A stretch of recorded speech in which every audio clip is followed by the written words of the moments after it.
I looked at my son and I looked at the kid guarding him, and that kid was about 120 pounds heavier, real fast, athletic. I looked at my linemen and they were all about 40 pounds lighter than the other team. So I had to start getting real creative on how I was going to run my offense. We ended up getting beat, but we played really, really, really hard. But what's really got me emotional, both good and bad, is that my beautiful daughter is going on her first date tonight. And I can honestly tell you, without a shadow of a doubt, I did not sleep one wink last night. And I called that young man. And I said to him, I said, Jade, your dad's a good friend of mine, a dear friend of mine. In fact, he's one of my best friends. And I think you're a good kid. I think. But I know my daughter is. And I said, it's really simple. If you touch my daughter, hurt her feelings, she comes home with teary eyes, she doesn't feel like a princess, I'm going to simply cut you in half. And so as I stand here and finish up my last 29 minutes and 33 seconds, my thoughts are very unclear. And he's exchanging a bouquet with her as we speak, which I don't like either. But I told my wife to video every speck of it so I can kind of get body language and so forth. So I know how to prepare for tonight. Told my brother, told him to saddle the horses. We may be going for a long ride tonight. In all sincerity, normally I get up here and I tell the new folks my story, why we got here, how we got here. I talk about the legacy and how much that means to me. And I was thinking about that. And what I want to do today is just focus on, first and foremost, thanking some dear friends that we forgot to mention. Dan did a great job of thanking each and every employee who have busted their butt for this company, for everything you see, from the signage to the store to everything that's beautiful about this event, which has been one of the greatest events I've been to. He thanked them well, but I'd like Craig to come to the stage for just a second, if I could. Craig Warren. And he can, I just want to share, Craig and I have known each other for many, many years.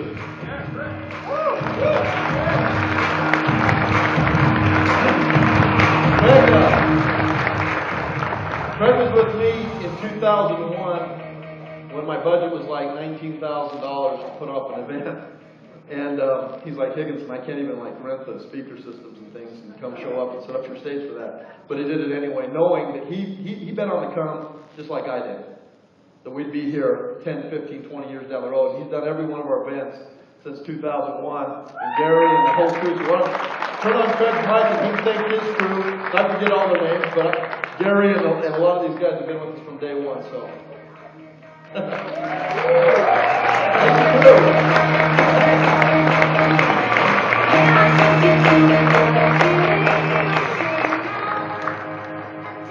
I've never looked up the word legacy ever in my life in the dictionary. I really haven't. I have no idea what it even says. But a man taught me what it meant to leave a legacy back in 1993. His name's Stephen R. Covey. And I had the privilege of working for that gentleman from 1993 to 1998. And as many of you know, my job was to work hand in hand with the top 18 most brilliant minds in the business of America.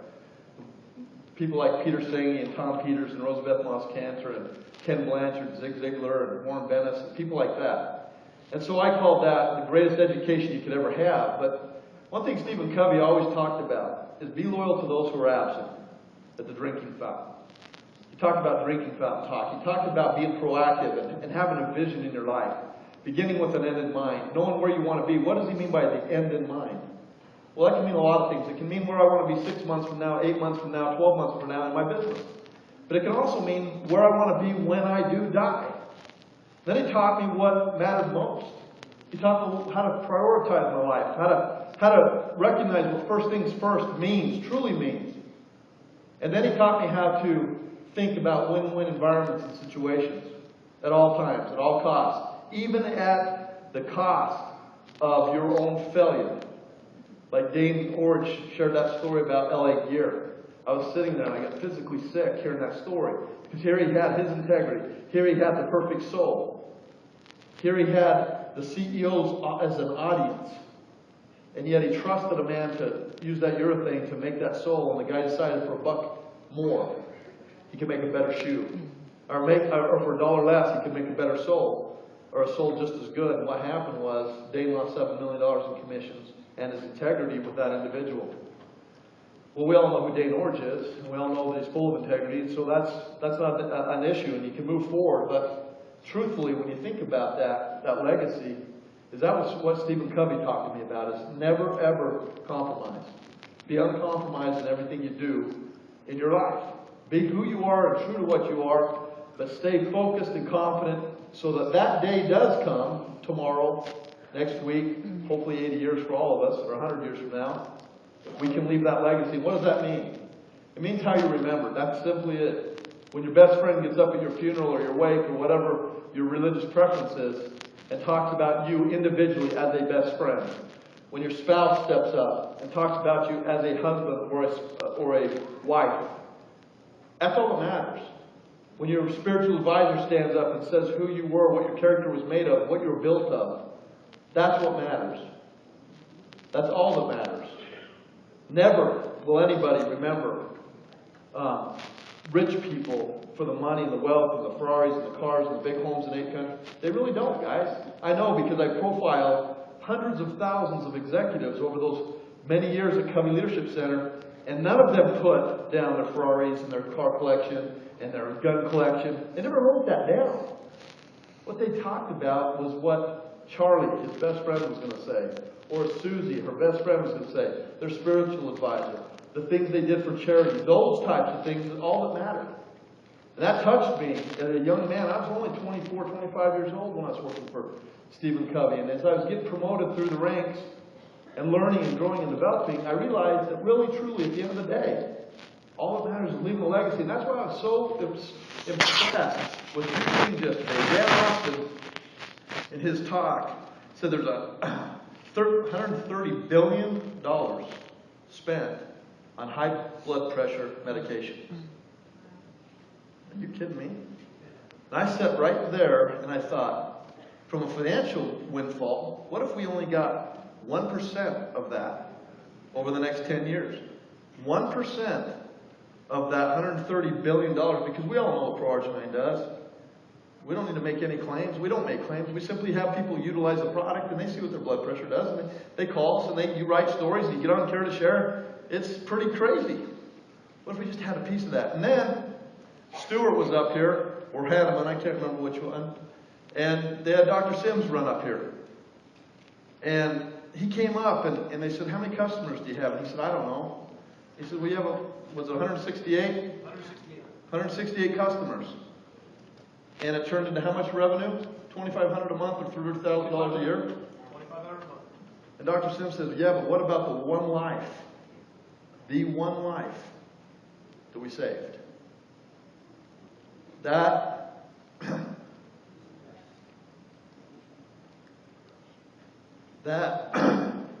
to me is what this culture is about. And the thing is, I've questioned myself recently if I need to be in a mental institution from the standpoint that I know what we have. I know what we have. And I can't yell it enough. And I feel sick about it. What does that mean? That means we're not doing our job. I hope to never offend any of you because I love you. We are not doing our job knowing what we have to share it as fast as we can with the worldwide community in 25 countries. We're not. We're failing. Because of what we have and the retention rates that we are blessed with, which the last one I heard statistically from Dan Norman was 51% of the people in 2010 that were resurveyed in 2011, 51% of those people that took that product a year prior were still taking it. No offense to my competitors. But they're lucky. They are lucky if they have 7 to 10% of those same people a year later taking their product. So I started to wonder, where have I failed this team? Where have I failed as a leader? I've put a lot of pressure on myself this year. I really have. Tremendous pressure. To where my wife's like, what? We've never been more profoundly blessed. The company's going to do over $100 million this year, and you're depressed? And I told her, I said, honey, it's not about being depressed because we're doing well financially. It's not about being depressed because we have a responsibility. Now, I didn't have a responsibility before. My responsibility before was to teach, educate, motivate, train, and inspire you to want to be a network marketer. That was my job. But unfortunately, when I met Dr. Joe and Brady Jackson and my brother Joel, and we sat down for hours and we cut a contract, that day was just another day. And then all of a sudden it became profound what was happening. And then all of a sudden we go to the High Desert Institute, and it became even more profound what was happening. And then I seen the guy I loved the most in my life, my father, his life transformed. Amputated toe to diabetes, quadruple open heart surgery. And now he goes into the doctor, they don't find calcium, they don't find it. His toe wouldn't heal. My dad's a knucklehead in the fact that if the doctor says don't do something, he won't do it. If the label on Pro-Arginine says 5 milligrams, my dad takes 5 milligrams. So finally one Sunday afternoon, I decided I'm tough enough to beat him up now. I said, Dad, this is ridiculous.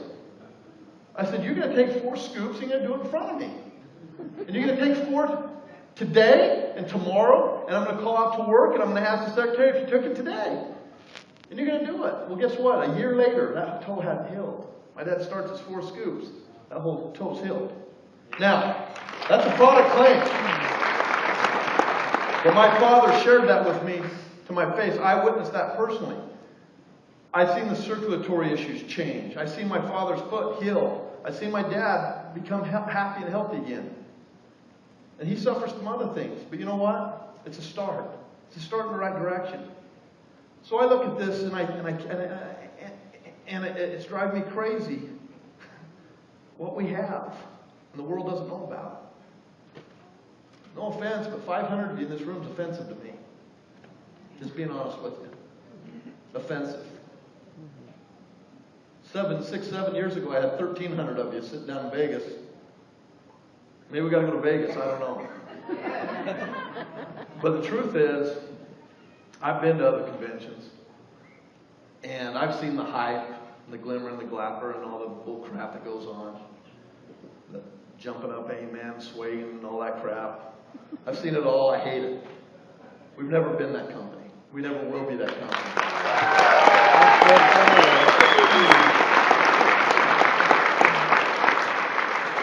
But if you want to leave a legacy, like Dr. Sims said, that one life's a legacy.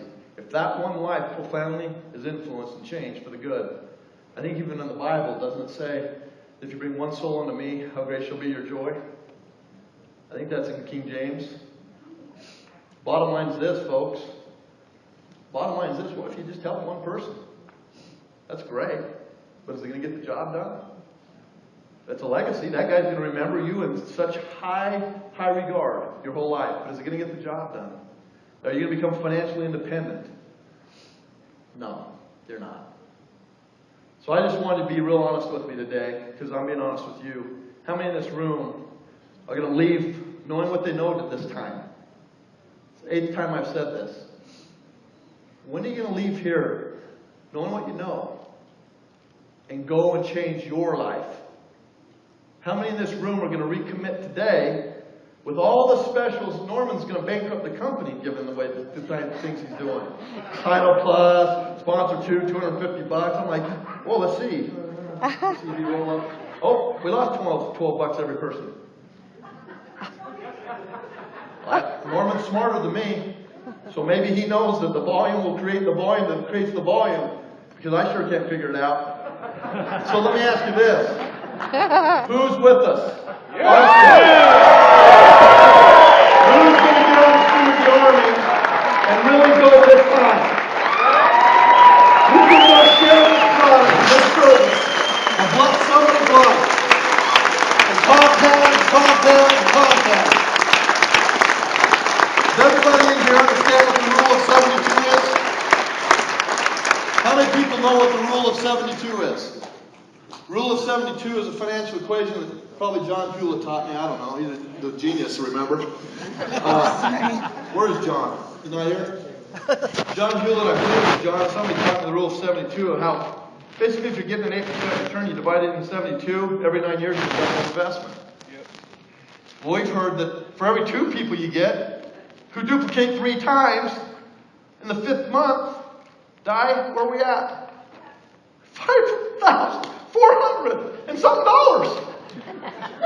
And so I started to say to myself, before I wanted to go commit myself the other night at the hospital, I said to myself, why? Do we need to play a game? Do I need to put it on the board? Do we need to have names and fill it in and plug and play? Why? You have it all. Diane and I were going to frickin' Moab, Idaho in snowstorms with a wind chill of -10 for 6 people. And we'd squirt DNA on and rub it. And we'd put it on their faces. Then we'd get the foaming gel and rub it. 6 people are looking at us going, what the hell's going on? Okay? Now I walk in there and say, you got pulmonary hypertension? You got chest pain? Really? Go see your doctor. I'm serious. Go see your doctor. But let me tell you, in the meantime, I want you to go 90 days on a product that I believe 100% will help you out. And if it doesn't, we'll give you your money back. Are you kidding me? Diane had eat this meal with these 6 people. 6 people brought a meal for 40. All of a sudden, Diane and I started gaining weight on the road. Come back. Next meeting was 9 people. It's a joke. But it was a start. And that start has now about put us over $100 million in annual revenue. But we haven't even started. That's what's causing me to want to slip my wrist and do push-ups in salt water. Oh. Maybe I do need to be committed. Guys, leave your legacy. Leave your legacy. Start today. What's the big deal if somebody says no? Let's get $50 and I'm on my way. It's a game. 4 people, you sign up 1, you help them duplicate, you get $250. Every time somebody tells you no, if you're 1 out of 4, you make $50. So what? I would love to get paid to hear no. Or you're an idiot. Is that a pyramid scheme? All those things. I love that stuff now. After 12 years, 10 years ago I didn't like when people said that to me. I had people in my own religious beliefs would walk up to me and say, man, I can't believe it, man. You're crazy. I can't believe you're a part of that shoddy business. Well, you can believe it now, bud, when you want to work for me in this economy. Yeah. Right? Oh, sorry, don't have a spot for you. Oh, not qualified. Need a better player. Can't do it. Yeah, real shoddy. On a serious term, I feel blessed. Very, very abundantly blessed to be standing here today representing a name of 1 + 1 = 3 or more, representing a name of the whole is greater than its individual parts, representing a name that means together. This army is a much, much stronger, much more competent, much more capable than one of us on our own. But I also know that if it just takes one person with one vision that will not quit, ever quit, we can win. I'm going to tell you a personal story. This has been a tough year, honestly. And I'm not kidding you when I say mentally challenging for me of why we are not doing $200 million right now in our sleep. Why do I come back to the U.S. every year and say, geez, Gary, Brenda, my best friends in the whole company, Gary, you better have your crap together by April because we're hitting critical mass momentum. I told that to Gary 5 freaking years ago. We're at the same level. Europe exploded. Korea exploded. Canada started coming on. But why are we still here? In the greatest country, no offense to anybody, in the world. Why? With the #1 ailments, medical ailments in the world, Diane pulls up $5 trillion. Dan Austin, $130 billion in Coumadin or whatever they call that stuff for blood pressure. Whatever. Whatever they call it. That's a lot of money being spent by us to continue to live according to the medical research, right? So guys, I challenge you like never before. Share, show, and sponsor. I realized something, that one thing I did realize as I was contemplating on where I should go and live for a few weeks and get my head straight. I said to myself, what did I do in Japan that was different? From 1998, 99 to about 2003 was we screwed up big time. Synergy was the first dual linear mega match compensation plan. Synergy was the first company that could help create millionaires residually faster than any other compensation plan. All facts, by the way. And unfortunately, our leadership took that to heart, and it was all about the money. And we went. Guys, think about it. In 2004, we did $82.5 million in revenue. Here we are 8 years later, and we're going to break $100 million in revenue.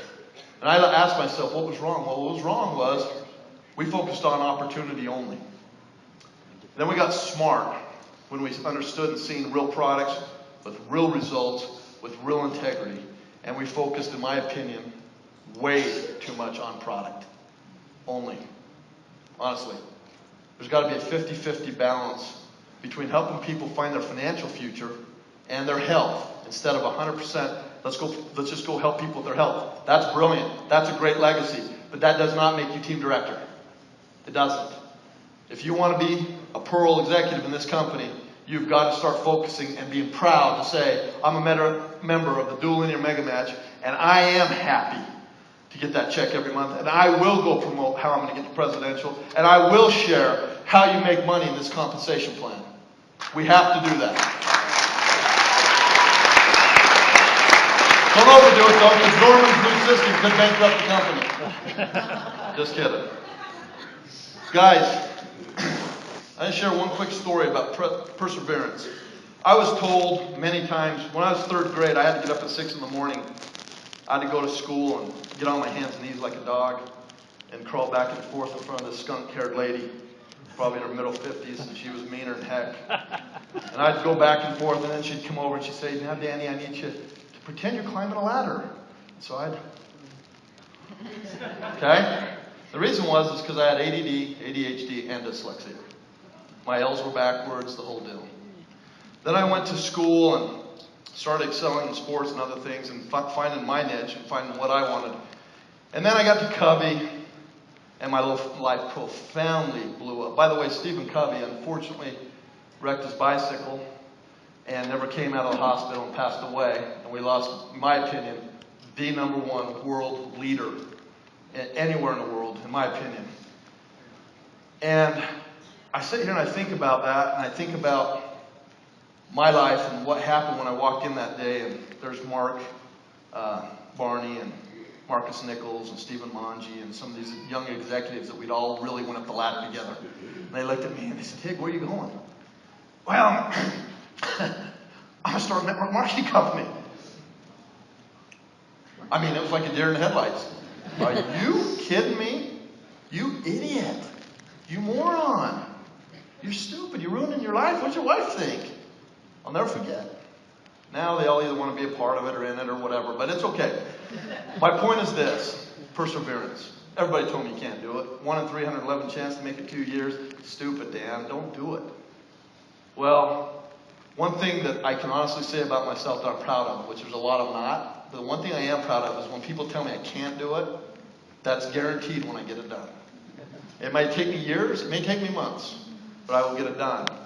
So, I hate to have Brenda, who's one of my best friends, get mad at me, but I'm going to tell a hunting story. I'm a hunter, period. You don't like it? Tough.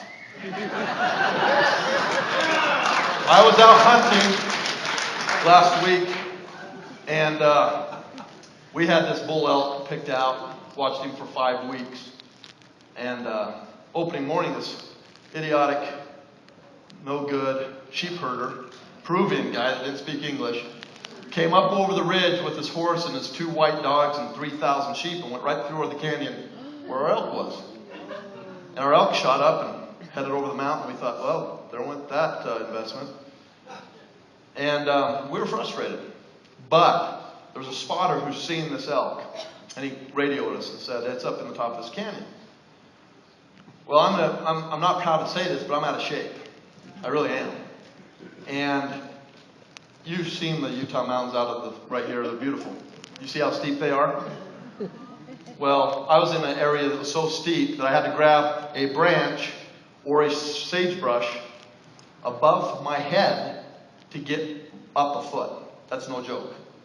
And I was thinking, praying, maybe we should shoot this here. It's not good. These animals are beasts. They weigh a lot, but we love the meat. So we kill this bull down at the bottom of this deep, deep, deep, deep canyon. And it's dark. And I'm sitting on the side. I open up a sardine can, take a few hits of that. And all of a sudden I hear, it's getting dark. So I get my headlamp on and turn it on. And guess what's standing there? A freaking bear. A big bear. And whoever told you if you get in a situation with a bear, run downhill is a liar. Do not run downhill. Let me tell you what you do. You drop to the fetal position, cover your face, roll around, bark like a dog, because that's your only shot. So I'm sitting there waiting for my buddy to hike down the bottom of the canyon and come back up, and I'm at the elk. And so other than the silent prayer of the Heavenly Father, I said, well, maybe my legacy's right here. Let's call it a day. And thankfully, when we waved our hand, that bear took off. But then the work began. You cape the animal, take the back straps off, an elk, very heavy. Hind quarter, front quarters, rib meat, neck meat, pack it all up. Call your buddies on the radio, get them all down in there. Everybody puts equal amount of weight, and up we went. One step up, 2 steps back. No joke. Finally, I leaned over to my buddy Rob, and I said, man, I love you. I couldn't even talk. I said, I can't go anymore. Seriously. First time Dan Higginson, I can't go anymore. I was done. This is the funniest part in the world now that I look back on it. He said, dude, read that freaking fanny pack of yours, pull out a pro-arginine and a little energy and get going. So, I reach in my fanny pack, no joke. I have to have 2 buddies help me lift the meat off my back. They set it down. I'm fatigued, I'm done. I laid like this and I said, open my fanny pack. I said, reach in there, grab 2 of them, blue. Pulls them out. I said, is there any more of them orange ones? E9. He goes, yeah, you got an E9? I go, give me 2 of them. Shook them up for me. Guys, you think I'm joking you? I'm not joking you. I couldn't even speak. The cotton mouth was so severe. I was so hurting. I was cramping, everything. So we decided, you know what, we need to take 10. I drank that down. Caught my limb, drank that down, and up out of that canyon we went. On the way out of that canyon, 3 of my buddies, no joke, I walked through their puke lines. Because I wasn't sharing it. I only had 2 left. I had to walk through the throw-up lines, walk around like this, and this steep, no joke, not this steep, this steep. Finally got to the top of the plateau. We all laid down on our backs. They threw up. I laughed. And we loaded up. The moral of the story is what pro-arginine and E9 help you do to get out. The moral of the story is I really wanted to quit. Just like many of you have wanted to quit this business many, many times.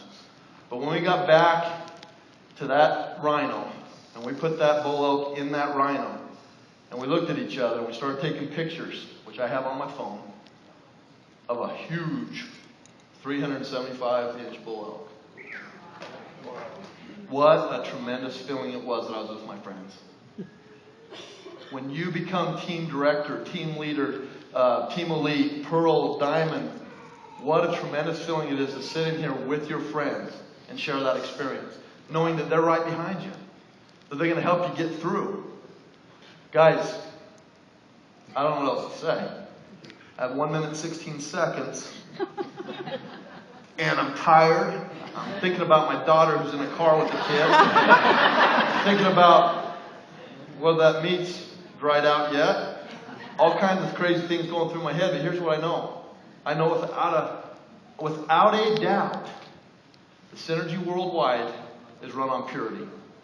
That when you break it down tonight, your legacy, the people that matter most in your life, I think of God, my dad, my grandfather, Stephen Covey, Coach Nelson, Coach Johnson, Coach Boyack, my scoutmaster, Brent Hall.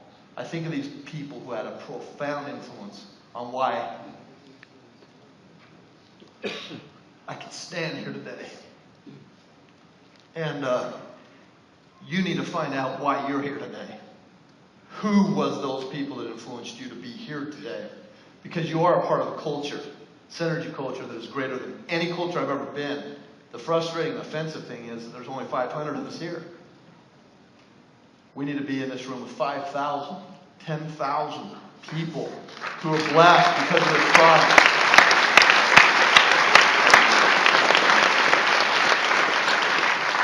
Ten seconds is now flashing.